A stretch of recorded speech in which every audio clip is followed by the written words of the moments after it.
اب پاکستان پر جو جنگ مسلط کی جا رہی ہے that is the 4th generation وار. اب یہ مسلمان ملت کو مزید چھوٹے چھوٹے ٹکڑوں میں کرنا چاہتے ہیں, اور مشرق اور مغرب کے کفر کی راہ میں اگر اللہ نے کوئی آخری چٹان قائم کی ہے تو یہ اللہ کے حکم سے یہ پاکستان کی ریاست ہے. آج انہوں نے 1948 کے بعد کہا تھا, 47 کے بعد کہا تھا کہ یہ پاکستان بچے گا نہیں. اللہ کے فضل سے ہم بچے ہوئے ہیں.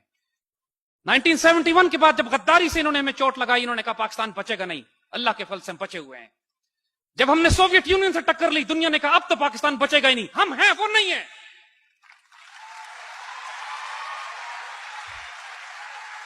جب ہم نے ایٹمی پروگرام اپنا شروع کیا تو ہنری کسنجر لاہور میں آ کے تھریٹ کرتا ہے, we'll make a horrible example out of you. اللہ کے فضل سے we are still here and we'll make a horrible example out of you.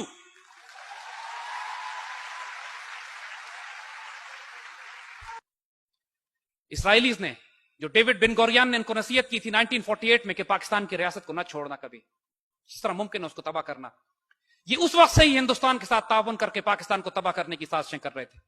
1967 میں جو سب سے بڑی چوٹ ہمیں لگی کہ جب انہوں نے, اسرائیلیوں نے بغیر کسی اعلان کے 3 مسلمان ملکوں کو, ایئر فورس کو اور آرمی کو تباہ کر کے رکھ دیا. جارڈن, سیریا, ایجپٹ, مسلمان ملکوں کی فضائیہ زمین پہ ہی تباہ ہو گئی. عید کے دن انہوں نے حملہ کیا جب مسلمان عید منا رہے تھے, اور مسلمان ملکوں کی فضائیہ تباہ ہوتی ہے.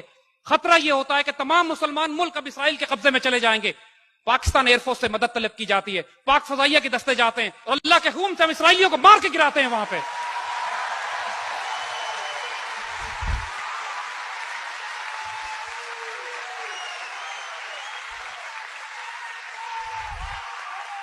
نائنٹین 1965 میں, اس سے پہلے اللہ کے فضل سے ہم انڈین ایئر فورس کا غرور خاک میں ملا چکے ہوتے ہیں.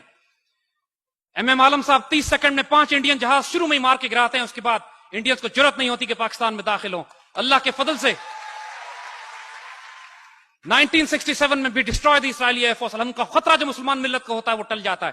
74 میں ایک دفعہ پھر مسلمان ملت چیلنج ہوتی ہے, عرب اسرائیلی جنگ پھر ہوتی ہے, پھر پاک فوج جاتی ہے, پاکستان ایئر فورس جاتی ہے, ہمارے ایئر ڈیفنس یونٹس جاتے ہیں, اور پھر مسلمان ملکوں کا دفاع کیا جاتا ہے. 1995-96 میں بوسنیا خطرے میں پڑتا ہے, پھر پاکستان فوج کے دستے وہاں پہ سربز کے خلاف مقابلہ کرتے ہیں. اور آج یورپ میں اگر کوئی مسلمان ملک ہے صرف اس لیے کہ اللہ کے فضل سے پاکستان نے ان کی مدد کی تھی. 1998 میں اللہ کے فضل سے ہم نے نیوکلیئر ایکسپلوژن کیا,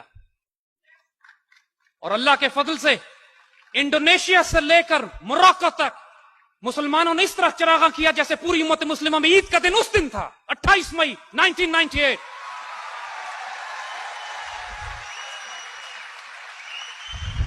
اس دن فلسطین کے بچوں نے اسرائیل کو مخاطب کر کے کہا تھا, now we are a nuclear power, don't look at the stones in our hands, look at the bomb in Pakistan, we are coming after you.